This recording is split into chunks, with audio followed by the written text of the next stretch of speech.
السلام عليكم ورحمة الله وبركاته. حبايبنا عاملين ايه؟ ان شاء الله يا رب تكونوا بألف خير.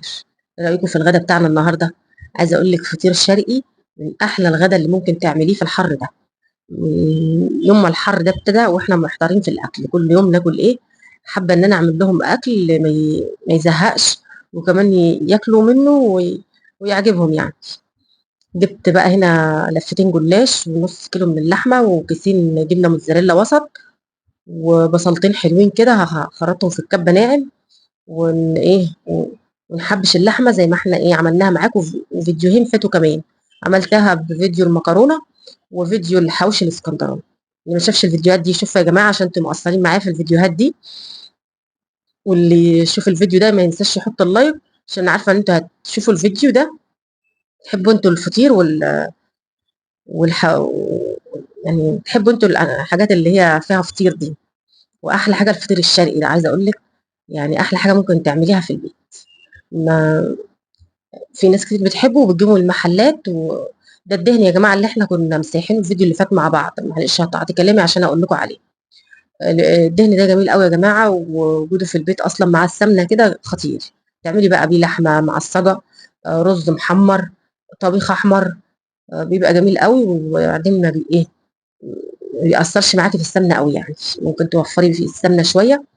وكمان هو جميل بصراحه يعني، ما تفرقوش عن السمنه البلدي في الطبيخ، ولا له ريحه ولا له اي حاجه، وخلي الاكل حلو يعني. حبيت اقول لكم المعلومه دي ما حد يستفاد منه ويحب يوفر شويه في السمنه، وبالذات اللي بيستعملوا السمنه البلدي. خلاص بقى يا جماعه كده ايه، حطيت بصلتين وناعمين. اللي ما بيحبش البصل كتير يبقى كفايه واحده بس. انا بنعمه كويس قوي في الكبه، ما بيبقاش يعني كتير ولا حاجه، وبيدي طعم حلو للحمه وبيكترها كمان. فخرطت بقى عليه طماطمتين ولا ثلاثه حلوين كده، وهحط بقى قرنين فلفل برده ولا ثلاثه حلوين، وشويه فلفل الوان، وممكن تحطي كيس صلصه برده بيديها لون حلو. انا بحط بابريكا وفلفل وكمون وكزبره وحبشها كويس برده بتبقى لونها حلو قوي. بس بقى يا جماعه انا عايزه اقول لكم ان تحبيشه اللحمه دي فعلا بتديها طعم حلو قوي، ومبيبقاش فيها ريحه زفره او اي حاجه، وكمان بتدي طعم حلو قوي للاكل. جربوا الفطير ده مش هتندموا عليه لانه خطير بجد. هو مش جلاش يعني، انا عاملاه بجلاش، بس هو مش جلاش يا جماعه، مش جلاش باللحمه. لا، في فرق كبير ما بينه وما بين الجلاش باللحمه. ده فطير، وكمان احنا بنعمل له تسقيه كده للجلاش. دي اللي بتخليه فطير. فهتشوفوها معايا دلوقتي، هي عباره عن لبن وقشطه وزبادي وسمنه. فدي بتخلي الجلاش يعني يقلب معاكي فطير خالص، وفعلا جميله. جربيها بس وانت تعرفي الكلام ده. بس كده بقى، ما تنسوش يا جماعه اللايك والاشتراك والصلاه على سيدنا محمد، وندعي لاخواتنا في فلسطين ربنا ينصرهم يا رب ويحفظهم اللهم امين. شايفين جمال اللحمه بقى، بنشف فيها على قد ما بقدر، وتحبيشتها عامله ازاي. عايزه اقول لك خطيره. وحبشناها كمان في فيديو الحوش الاسكندراني ونشفتها كده. انا كنت عاملاه مره معاكم الحوش الاسكندراني ده باللحمه نيه.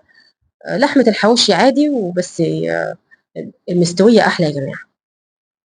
بس كده بقى، هنا جيت للبن اللي بقول لكم عليه. انا كنت هنا جايبه كيلو وعلبتين من القشطه.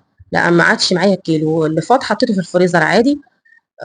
بس نص كيلو كفايه، وعلبه قشطه وعلبه زبادي ومعلقه سمنه، ونقلبهم كويس مع بعض. عايزه اقول لكم وتسقي بيها الجلاش بيبقى معاكي خطير، بتقلب معاكي فطيره فطيره يعني.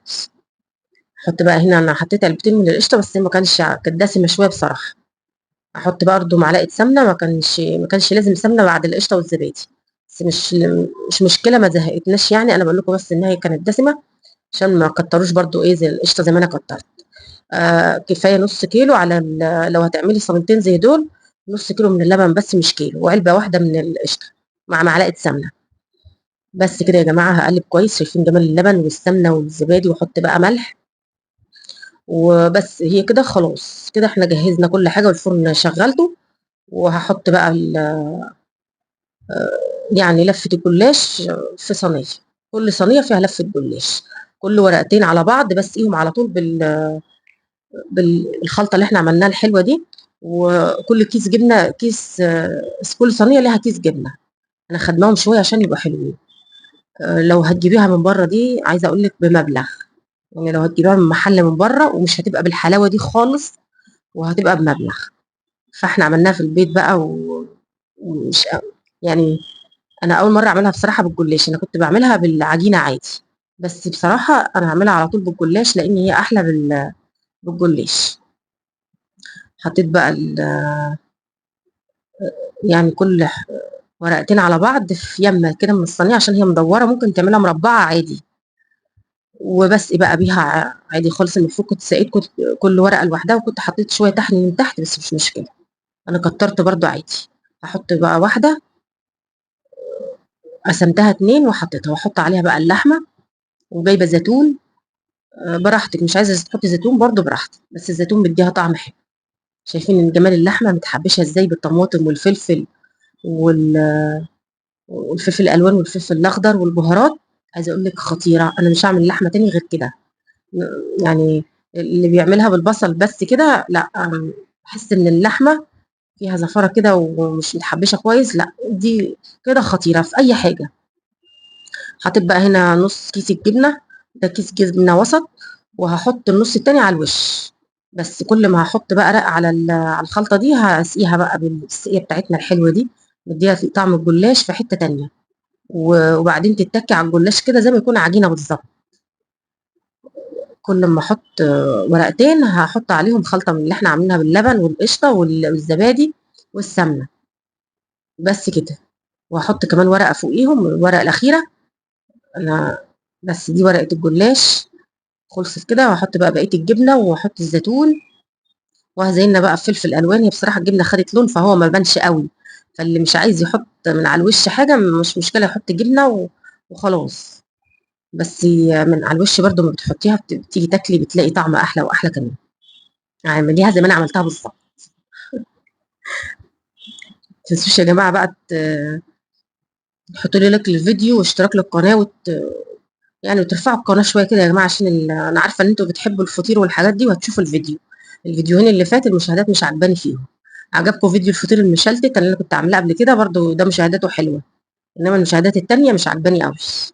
ما تنسوش بقى تحطوا لي لايك للفيديو وتقولوا لي بقى رايكم في الفطير الشرقي الخطير ده. مش اخر مره هنعمله يا جماعه، نعمله معانا مع بعض على طول. زي ما قلت لكم انا اول مره اعمله بالجلاش. انا كنت بعمله بالعجينه عادي، بعجن العجينه الفطيره عادي، واعمله رواق واحط اللحمه وكده يعني. شايفين يا جماعه جماله خطير. بس كده هعمل التانية بقى وادخل دي الفرن. انا مولعه الفرن وهدخلها الفرن واعمل التانية بقى.